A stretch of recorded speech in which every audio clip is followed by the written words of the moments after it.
Hello, beautiful people, and welcome.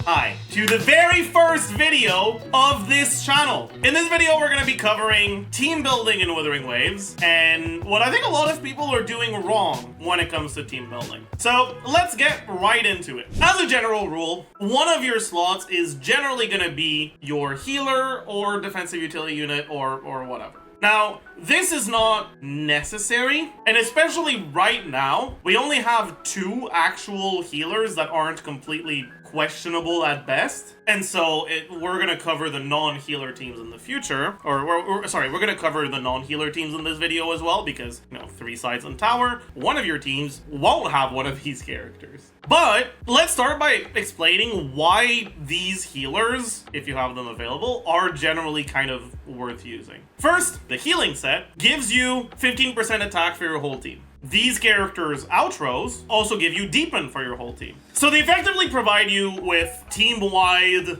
damage buffs on your outro, and in Marina's case, also a team-wide attack buff on her Ascension passive. All in all, you actually get relatively reasonable damage buffs from them, and they get to build up their Concerto very quickly in Marina's case, and somewhat quickly in Baija's case. Anyways, most of the time, you're gonna have one of these healers as like as one of your building blocks for your team. Because they have relatively low field time requirements, they get their buffs out pretty easily, and generally juggling 3 different characters when in quick swap teams tends to be too much. It's very hard, at least right now, to find 3 characters whose cooldowns line up incredibly well. In quick swap teams, it's hard to find 3 different characters that have their cooldowns line up for smooth swap cancels that actually make use of all 3, rather than just mainly 2 of them. And for hyper carry teams, you are going to lose your buff when you swap out on characters like Mortify, for example, which means that you can't get Mortify's buff onto Jian and then go get Yang Yang's buff onto Jian. You could do Yang Yang onto Jian and then Mortify onto Jian, but that's not really necessary because Yang Yang's outro is kind of worthless. We don't have another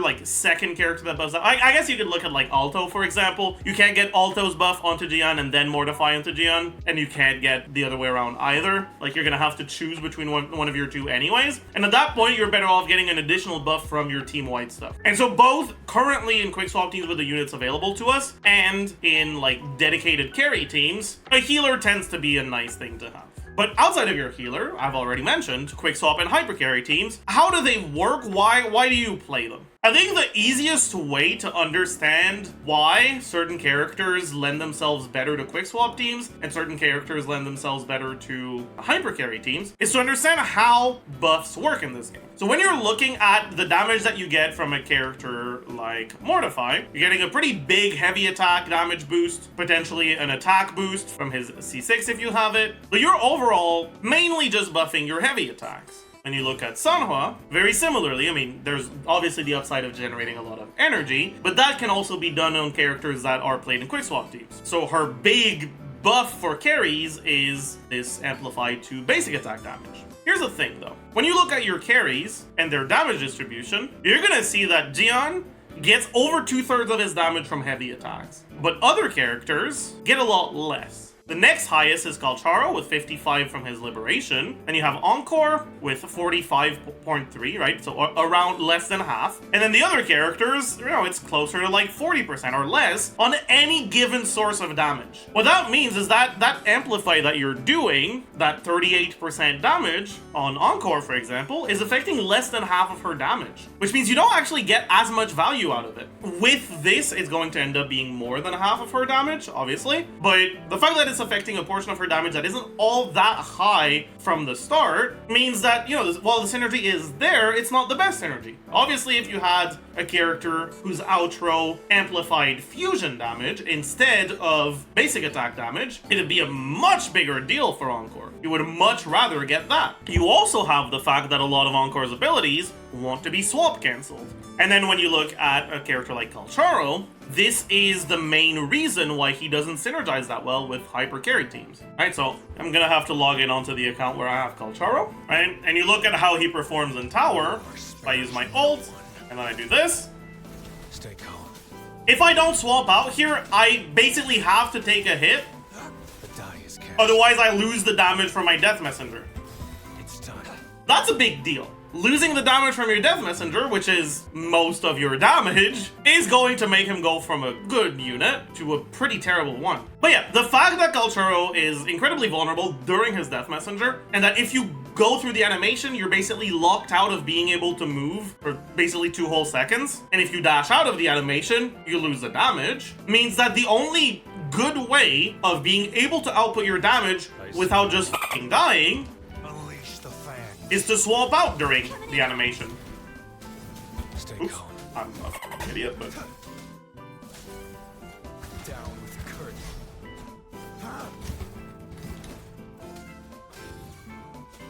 That was just me not dodging properly.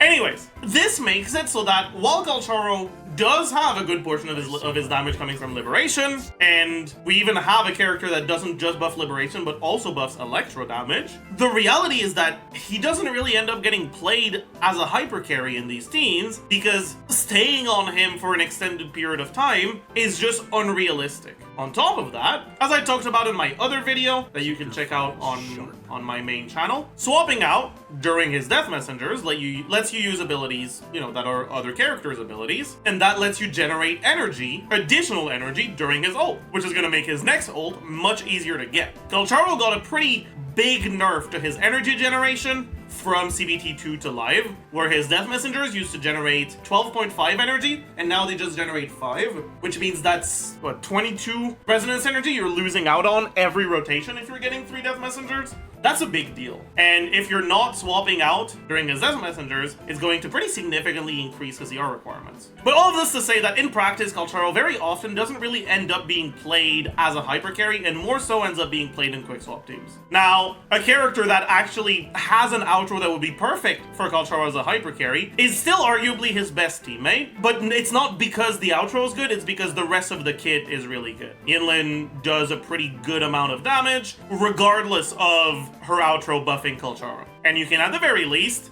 get your outro amplified buff on the Resonance Liberation initial cast, even if you can't necessarily get it on the Death Messengers, right? And the initial cast is not insignificant damage. Getting back to the team building, what you end up with is, on a lot of characters, at least right now with the available roster, outside of Jian, there aren't really any characters that are that great in hyper carry teams, because there aren't any supports that synergize that well with those possible hyper carries. Or, in the case of Galcharo, he does have a support that synergizes well, but his kit doesn't lend itself to hyper carry playstyles nearly as well. And that support is also good in quick swap. What you end up with is double carry teams being a lot better than you think. I think a lot of people have this perception of, okay, I need a DPS, I need a sub DPS, and I need a support. And for some characters, like we already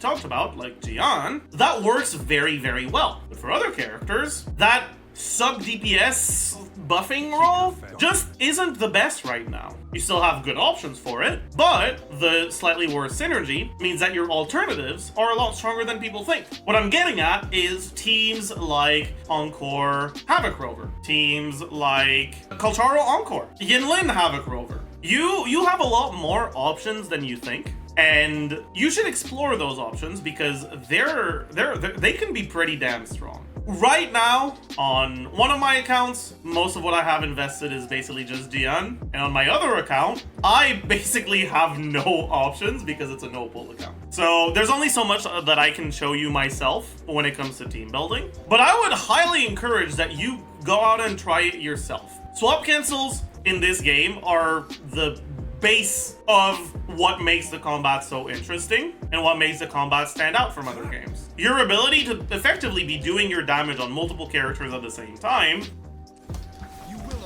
I guess it died too fast, is actually something that isn't even limited to 2 characters. You can do it on 3, honestly. And because we don't have great supports for the last slot for 3 different teams, that's actually something that is very reasonable and that you should be considering for your team that doesn't have a healer. All right, so if I do this and I start my ability, I do this, my Galcharo is still on field.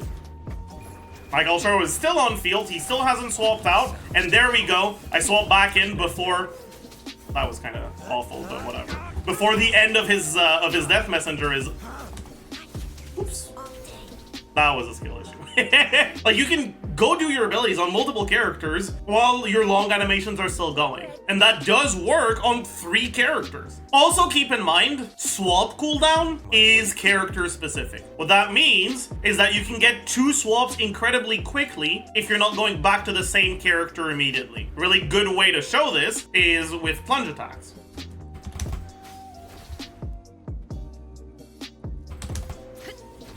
I'm losing the character animations because I'm not in combat, so let me go show it in combat. With your swap cancel, when you're on more than one character, there is actually no hard limit on how fast you can do your swap cancels, you know, until you get back to your first character, other than how fast your inputs are. Obviously, some abilities, if you swap cancel them too early, they don't go through, so that's an exception. But if we're looking at, for example, Mercy into Haruka over E, into Sanhua E, hold, and then back to Kalcharo.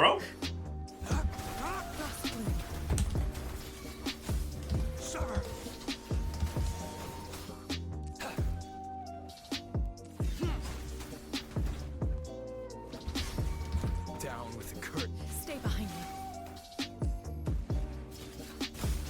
Target confirmed. Unleash the fangs. A change of perception. But yeah, you actually get, like, relevant APM, right? Like, APM actually becomes very relevant. If you can do your combos faster, you'll get back to your main character faster. And your stuff is, you're gonna end up with more DPS. Anyways, all this to say, if you're looking for a third team to build, like you really want to try to push as hard as you can in the Tower Adversity, keep in mind that you don't need to be building a carry like DPS sub DPS support. Teams are a lot more flexible in this game. One thing I will warn you against is using awful characters. Obviously, if you only care about using characters that you like, then don't worry about that. But if what you're looking at is trying to get as strong as you can, try to stay away from characters that are just really bad. Characters like Yang Yang that at low oscillation at least don't do any damage, don't generate a lot of energy. And yeah, her outro skill does give you energy, but the rest of her kit has such low energy generation that she's barely better energy generation than a character like Sanhua or Mortify. Right? Characters like that are just not all that good, even if they have better synergy with your carries, with your other characters, even if they're a character that people consider a sub DPS or whatever. Don't feel like you have to go for them because it fits the preconception of DPS sub DPS support. Bad characters are bad, and if you don't want to play them, you probably shouldn't. The last thing I wanna leave you guys with is a quick showcase of how to really make use as best as possible of each part of your character's kit. So we're gonna go through a basic rotation for the Gian Mortify Arena team, which is the most popular team. I guess maybe Yinlin Kalcharo or Yinlin whatever might end up being pretty popular as well. But she just came out at the time of recording, so it's still a bit unclear to me how popular she's gonna end up being. In this hyper carry team, what you wanna do is you wanna minimize the time you're spending on your supports while making sure you're getting their concerto and their ultimates if necessary. Let's go through the basics. And also worth keeping in mind, the opening rotation and the sustained rotation aren't the same because in the opening rotation, you start with 0 concerto on any of your characters, whereas on your from your second rotation onwards, you have concerto on your carry that you've built up from, doing the rotation, which means that you can start with your intro on Verena. First mechanic I want to introduce you guys to is the normal attack acceleration that happens on a swap. So if I just start normal attacking, 1, 2, 3, 4, 5. I get my forte, whatever it's called, thing on the 5th attack. However, if I swap, I get it on the 3rd attack. This is because whenever you swap into a character outside of an intro skill, you are going to be put into a normal attack string that is not necessarily the first. In Verena's case, when you swap into her, and it's not an intro, she will automatically do her 3rd normal attack, which means that if you keep normal attacking, you will do your 4th and your 5th. So 3, 4, 5. And that generates you your forte. But yeah, so for Verena, make sure that you're starting, swap into her, 3, 4, 5. Use your ult, use EQ jump, 2 attacks, and swap out. So that's your baseline way of building all of her concerto from nothing. And it is a lot faster. You try to do it full speed.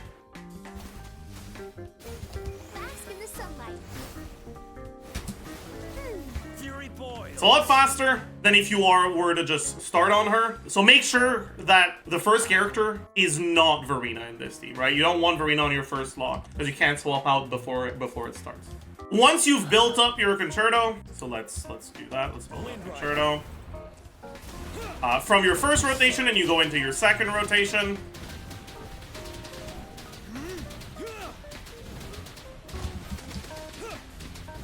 You swap into her.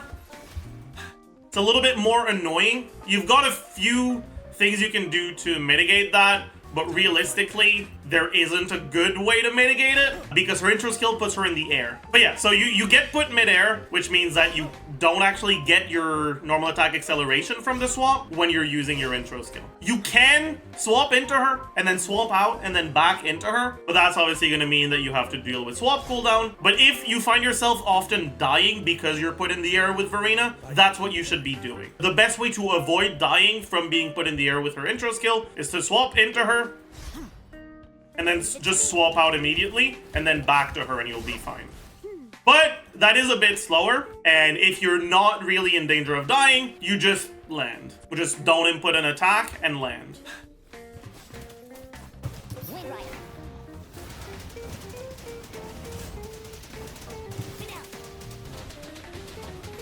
Alright, so get your thing, land, use your EQ, jump, and you get a similar effect. You just effectively, instead of gaining a stack from your 5th normal attack, or your 3rd because you would swap into her and just do 3, you get a stack from your intro. But you get your concerto generation at a relatively similar speed. Once you have your concerto on Verena, you swap into Mortify to trigger his intro. After that, you can decide whether you want to use your Mortify ultimate immediately or if you want to wait a little bit for it. I'd say that low constellation Mortify, it doesn't really matter, but high constellation, I'd recommend using it very early. That being said, the most important part is to try not to get staggered. And not getting staggered matters more than getting your ult at the perfect moment, because if you get staggered, it slows down your Forte generation, your Concerto generation. Your DPS goes down more than if you just use your ult at that's like a slightly suboptimal moment. And so what you're gonna want to do is build your Forte on Verena, ult, EQ double auto swap, EE, and then you ultimate, or sorry, EE, auto attack until you get another E, and then E again. It's hard to do while talking. I forgot the ult. I'm an idiot. Alright, so swap into him. EE. 3 autos.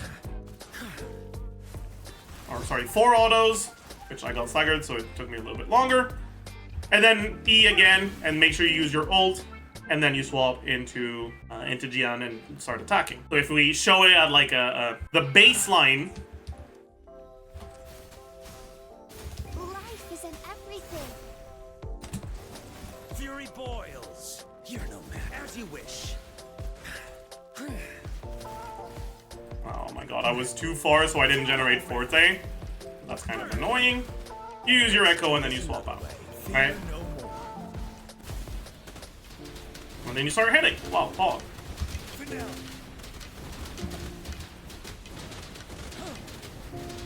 But obviously, as you can see, this rotation didn't use Gian's monkey.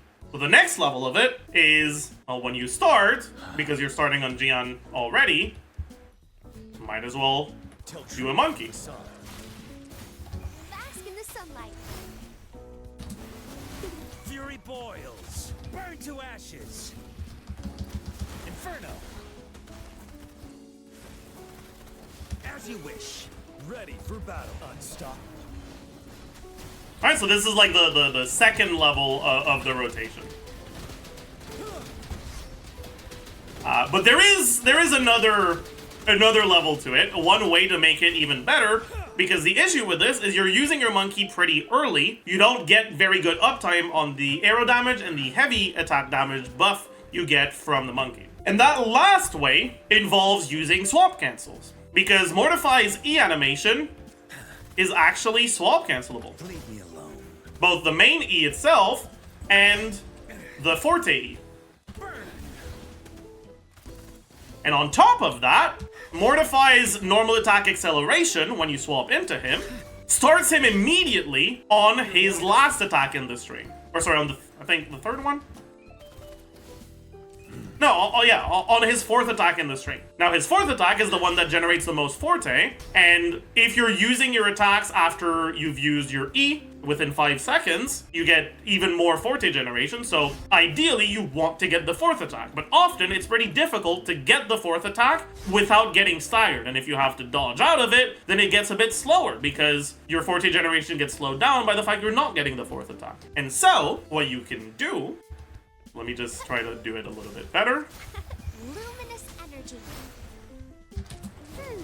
Fury boils. Right? So, As you wish. I swap back to him. As you can see, Calculation. even though we got staggered, even though we lost, because we started with our N4 instead of ending with our N4, we still end up generating our Forte bar very quickly and getting our second E very quickly. And this swap window is perfect for you to use your E on Jian and then use your monkey. Because if you swap back into Mortify too fast, What a clinger. he's not going to get his normal attack acceleration. The normal attack acceleration only happens if your character is not on field when you swap into them. If their model is still lingering on field because you're still in the ability animation, you will not get the normal attack acceleration, and you'll just swap it back into them and you're just doing what you were doing, what the model was doing. And because of that, if you swap cancel back to him too quickly, it actually hurts you. You end up generating your Forte slower, which is why you actually have a slightly longer window in that swap cancel to have time to use both Jian's E and the Echo. And so, putting all of these things together, this is what the basic rotation looks like. Finale. Life is in everything. Fury boils. Feel my wrath. As you wish. Burn. Ready for battle. Fear no more. Set. Got a little bit annoyed by this shit, but hey, it is what it is. Obviously, sometimes it's better to sacrifice a perfect rotation to try to get better grouping. So this isn't always going to be that impactful, but especially when you're looking at combats against bosses, getting a better rotation, getting your stuff out faster matters a lot. And if you look at how much time this rotation takes, right? Let's start at 55. Break. Ha! Bask in the sunlight. Fury boils. Silence. You're no man. Inferno.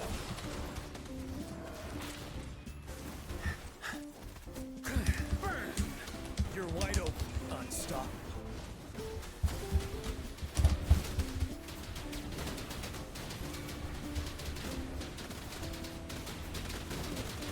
Seven. We end up swapping back into Verena at 30. And so it's about a 25-second rotation. In real time, it takes a bit longer, but keep in mind that there's quite a few abilities that either pause or slow down the timer, which means that the real-time amount, or the real amount of time that your rotation is taking is not necessarily the same as the amount of time on your timer. Now, this rotation can be a little bit tighter than that. I think you can get it down to like 23, 24, maybe 23 if you do like perfect inputs. But this is more or less what your rotation is going to look like. Anyways, that's going to be it. I'm not sure what the next Wuthering Waves video will be, but there is going to be more than one. So make sure you subscribe, leave a like, leave a comment. Tell me what your favorite team is. I think something that a lot of people will forget is that having 3 functional teams is important for the tower, but it's not important for the overworld. And a lot of teams that are strong in tower are reliant on generating your energy during your uptime, and when the enemies die quickly, that doesn't happen. So let me know what your favorite overworld team is. Personally, I hate playing Jian in overworld. I think he feels like he feels awful to play. on my no pull account, I've been using most of the time this team for overworld. You've got ult reliant damage on Kalsharo, Havoc Rover, and Susia, but it's 3 different ults that I can alternate between if I need to use an ult to kill enemies, and I still have a good amount of non-ult damage with Havoc Rover's front load, with double Mech Abomination, which actually that might be what the next video is gonna be. The video on Echoes and why Mech Abomination is the GOAT. Now, if you want to see more content like this, if you want to see more rotation showcases, especially for quick SWAT teams, which are going to be a lot more dank, make sure you subscribe. Let me know that you're interested in that in the comments below. As I've mentioned multiple times, I don't know how long I'll end up making Wuthering Waves content, so I'll try to also leave some links to some other Wuthering Waves theory crafting channels that I think are worth checking out. I'll see you guys in the next one. Bye, YouTube.